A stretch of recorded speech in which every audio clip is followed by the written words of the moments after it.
Just a few days ago at Cinemacon, Kevin Feige coyly asked Anthony Mackie, once Falcon and now the new Captain America, to, quote, help him rebuild the Avengers.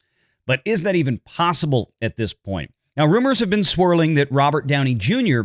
might make a return to the MCU, and that's certainly something that would go well for Disney, at least in the short run. And according to some like WDWPro, he may have already agreed to do it. But the real question is, does this even matter? Can the Marvel Cinematic Universe even be salvaged from the dumpster fire it's become following a terrible Phase 4 and 5? And I do mean terrible, both in the sense of the content that was delivered overall, and of course, the abysmal financial performance, especially when compared to Phases 1 through 3. And that's the real metric that this has to be judged by going forward. Can the X-Men and the Fantastic Four save this franchise? Can a brief appearance by Robert Downey Jr., either in the suit or out, save this franchise?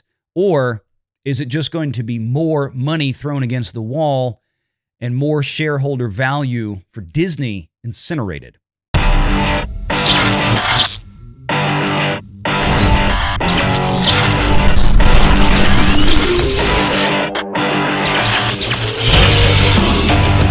Renegade Online.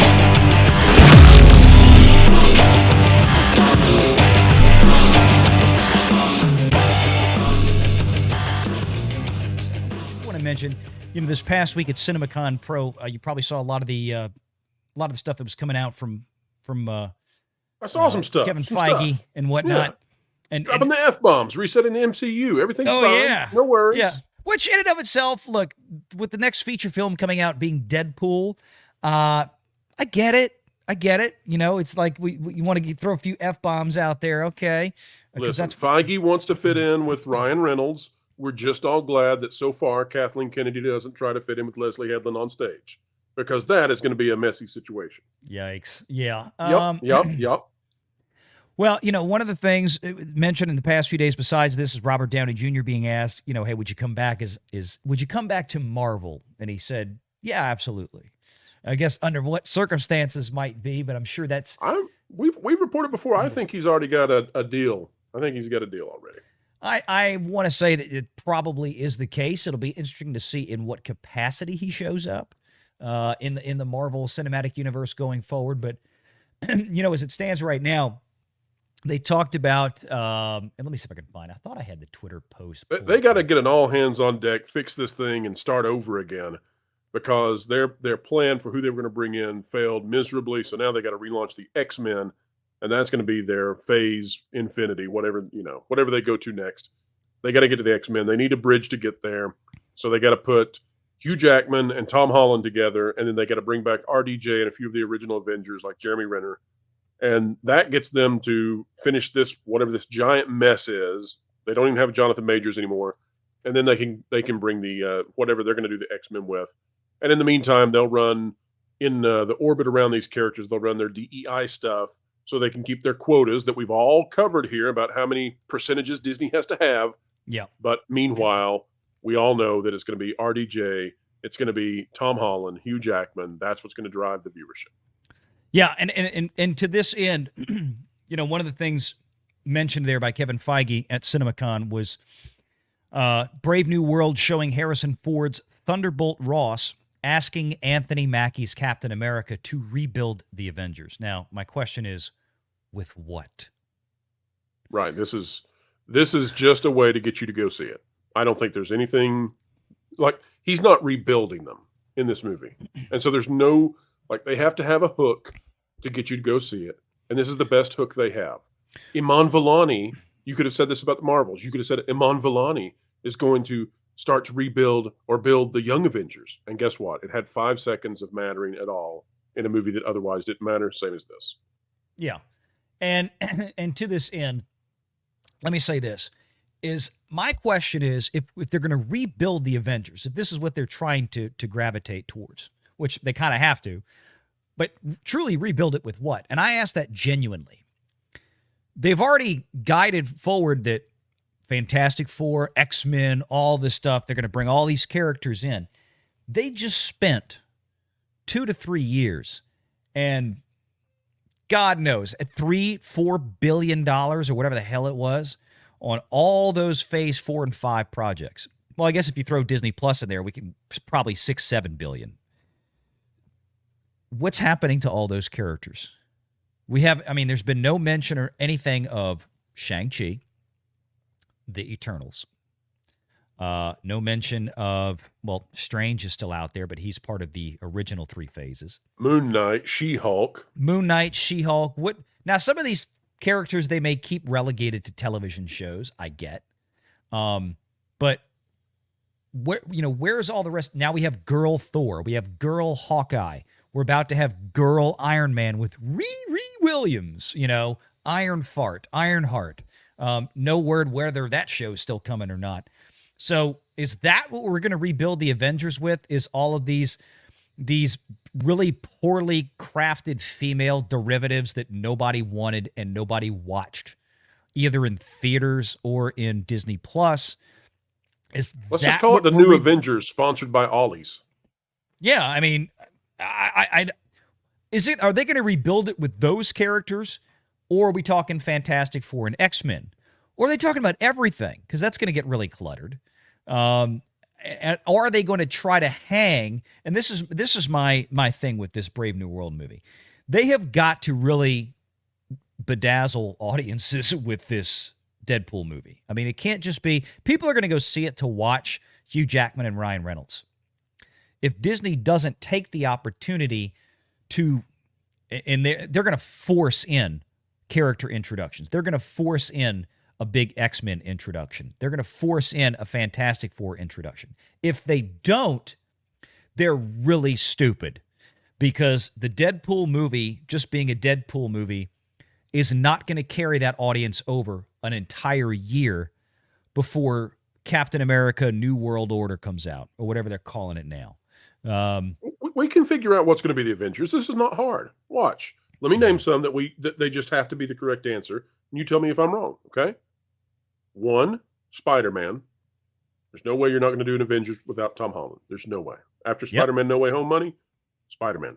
Wolverine, okay? Mm-hmm. Everybody loves Wolverine. You put Hugh Jackman Wolverine with Spider-Man, you're going to make a lot of money. Iman Vellani, because people seem to like Miss Marvel, or at least they like that actress. She's there. You've got Anthony Mackie Captain America, because he's the one rebuilding it. So we already know that one, right? So there's 4. All right. So who else are you going to pull in? Are you going to pull in She-Hulk? Maybe, maybe not. Are you going to pull in Kate Bishop, who's played by Haley Steinfeld? Probably, because she's a very hot person to have on your team. But you can very easily figure out what pieces they have, because they don't have much. Mm-hmm. So it's not hard to go, okay, well, I know this 5-person team, or I know this 6-person team, just by figuring out, here's the only characters people want to see. You think they're going to bring Brie Larson back? No. You think they're going to bring back Quasar or Pulsar or whatever the name of that other girl in the Marvels was? No. This is my point, is that what are you going to rebuild the Avengers with? Because you just spent the last 3 years and billions and billions and billions of dollars pushing out all of these film and television projects for Marvel phases 4 and 5. And it looks to me that you have nothing viable, or virtually nothing viable from it, to use going forward to build the Avengers.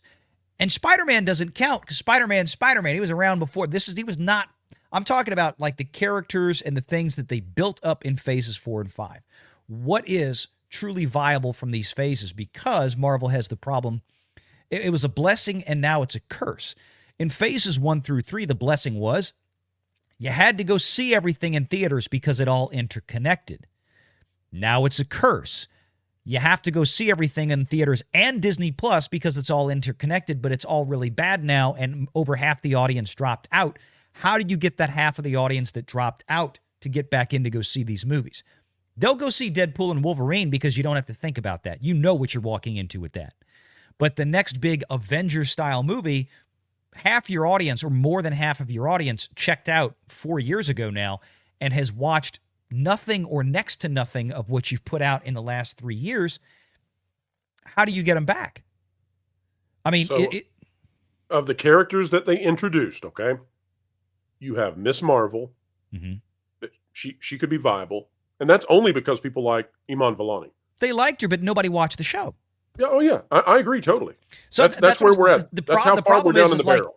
I don't want to pick up. I'm not going to go to the theater to watch the Avengers movie or the Captain America, or the Captain Falcon movie, because I've missed the last 20 things that they did since Endgame between television and film. I'm going to be totally lost. I'll just wait till it lands on Disney Plus. Right. So you've got her, and you've got the Vision character from WandaVision, right? Whatever is left of that guy. That's it. That's all they have that they've introduced in the last 3 or 4 years. Nobody cares about Shang-Chi. There's not a single Eternal that anyone cares about. No. There's nothing from Secret Nobody Invasion can name. nothing. Nobody can name a single damn Eternal. Right. And nobody cares about She-Hulk. That's probably a negative if you put She-Hulk on the Avengers team. But I don't know if people are going to look at this and say, yeah, let me come back. Because that's the problem. Disney can't really build new audiences for these films right now. They've just been consistently losing the audience they had. They have to find a way to get the audience that they had back engaged, and I don't think they know how to do it. I just don't. And again, I think Deadpool and Wolverine is probably going to be by far and away Disney's best box office yet. Avatar, they didn't make it. They distributed it. Spider-Man No Way Home, distributed by Sony. I'm talking about, again, folks, products that Disney both made and distributed themselves. I think Deadpool is probably going to give them, it's going to rival Guardians 3, maybe even go a little above it. It depends on how good it is. Now, if the movie comes out and everybody says, yeah, this was just fan service, Hugh Jackman and Ryan Reynolds in there, but the movie and the story was kind of crap. Well, then it's, the word of mouth is going to have its impact on it. But I expect to see that movie have a pretty boisterous opening weekend, I would bet, globally. That's a popular duo right there that a lot of people have wanted to see for a long time. But does it translate into this next year? I have serious doubts. Unless they really load the box. I mean, they're gonna need to put, they're gonna have in this movie, I think, they're gonna need to have Anthony Mackie as Captain America in the Deadpool movie. He's going to have to be in there for at least somewhat significant degree. They need a feeder. Deadpool has to be good, and then they have to feed into this next movie that features him. Just like they did with Spider-Man No Way Home and Doctor Strange 2. Doctor Strange 2 was a crappy movie. And the only reason it did $950 million was because Spider-Man a few months before it. That's it. If Spider-Man hadn't been there... You got me thinking, Valiant. I just realized this. As much as we cover Disney, you'd think I would put these together. When you took out Spider-Man No Way Home and Avatar because they're not necessarily from Disney, Disney hasn't had $1 billion box office return since 2019. Nope. And they had back-to-back with Avengers Endgame and Frozen 2. And they haven't had a single one since. Nope. It's amazing. Nope. Meanwhile, Super Mario Brothers, Barbie, Top Gun Maverick, Minions Rise of Gru got real close. So I mean, there's movies out there that, and again, especially when you consider how much these other movies I just named cost compared to the average Disney production, like half. So that's why, yeah, $500-600 million for, Dune Part 2. While it's not great, it's almost at $700 million. It's not awesome. It's still plenty good to cover that movie's costs, both in production and marketing, and make a profit. It's there. And then, of course, it's going to make money on the back end when it goes to streaming and everything else. Disney consistently is putting films into theaters where they're struggling to even reach a break-even point. And if they do, it's just by the skin of its teeth, and it hasn't happened very often since 2019. That means they're still pretty deep in the hole, in the red, the financial red, by the time they license it to themselves for streaming. Well, here's a stat that ought to be asked about at an investor's call sometime. Mm-hmm. From 2010 to 2019, Disney had 24 films break $1 billion. Yeah. Since then, 0. Yeah. That's something to pay attention to. And that's with ticket prices that are now at least 30% higher than where they were in 2019, if not 40. It should be a lot easier for films to do that. We had Shrek up earlier. Shrek 2 at the top of the show. Shrek 2 did $950 million in 2004. That's a $1.6 billion, $1.7 billion movie today, at least. So that's the problem with this, is when you look at this, is like the amount of box office hits that Disney racked up, people looking at it in terms of, well, $1 today is worth the same as $1 10 years ago. No, it ain't. It's a lot easier to make that dollar now because the prices are so much higher. I mean, we all know this going to the grocery store. Right. Now they've got 3 movies that are potential billion-dollar, blockbusters this year. Maybe 4 if you count Mufasa, and you decide China's going to count for that, because China could throw a ton at that, but the returns will be terrible. It will be interesting to see how they capitalize on it. So, if Inside Out 2 comes in at $400 to $500 million, that's going to be a really bad sign. Deadpool, I don't think follows any kind of normal Disney money system. I've Moana said that 2 for a year at least. That's going to be the exception to the rule. If Moana 2 doesn't come in over $1 billion, it literally needs to break $1 billion to be a success, because it's their most popular princess franchise. There's an expectation that should make $1 billion. Little Mermaid should have made $1 billion, but it didn't come anywhere close. Easy. Came nowhere close in the same year that Barbie came out. Absolutely humiliating. And that's because Disney made bad choices with the production of that film. Again, nothing wrong with having a black person play Ariel, but there is something wrong when you radically alter the visual presentation on a $300 million piece of capital expenditure and investment. People expect Ariel to look and sound a certain way. And when you radically alter that and you give audiences some reason to question, wait, what am I actually seeing? Is this, they're going to bow out. Why do it? Why do it? And you should never create a situation where little girls are, out on the playground talking about, do you like white Ariel or black Ariel better? There's that too. Why would you make that kind of a situation? Ariel was Ariel. Terrible. Just leave it alone. Like Pro and I talked about before. If you were really so gung-ho to put a black Disney princess on the screen, then by all means, make frickin' Princess and the Frog. You had it. Yep. You had it. But we would have supported it. Absolutely. It's one of my favorite Disney princess movies I've ever seen. And again, I can't imagine why. Jaded New Orleans. I love that movie. I love the music in that movie. I'd love to see a live action version of it, but that's not what Disney did. My concern is again, always at the end of the day, that's what all this is about. Disney is still a publicly traded company, just like Universal and Paramount and everybody else. They're supposed to be doing what is best for the shareholders, i.e. they're supposed to be doing what they realistically believe is going to return the highest amount of revenue and profits for the shareholders. If they continue to do stupid stuff, if they continue to put the DEI politics above and beyond broad commercial success and appeal, because, as Bob Iger put it, well, we don't know what woke is, but at the same time, he says that, we don't want to be about messaging, but we want to try to, basically, he said we want to try to put messaging in where we can, but we still need to put entertainment first. People are too sensitive to this nowadays. You really can't have one or the other. You can have perfectly diverse and representative casts and stories, but when you're constantly race swapping, gender swapping, this swapping, that swapping, putting in political or social themes into kids' programming that parents don't want to watch, this is just stupid decision making. So if they want to keep going down that road, it's only going to hurt the shareholders more and more. I call it tokenism. Oh, there he is. All right. Oh, hey. You ready for this one? Renegade. I'm ready. Make sure you're subscribed to Valiant Renegade and join us every Sunday at 6 p.m. Eastern for the live show.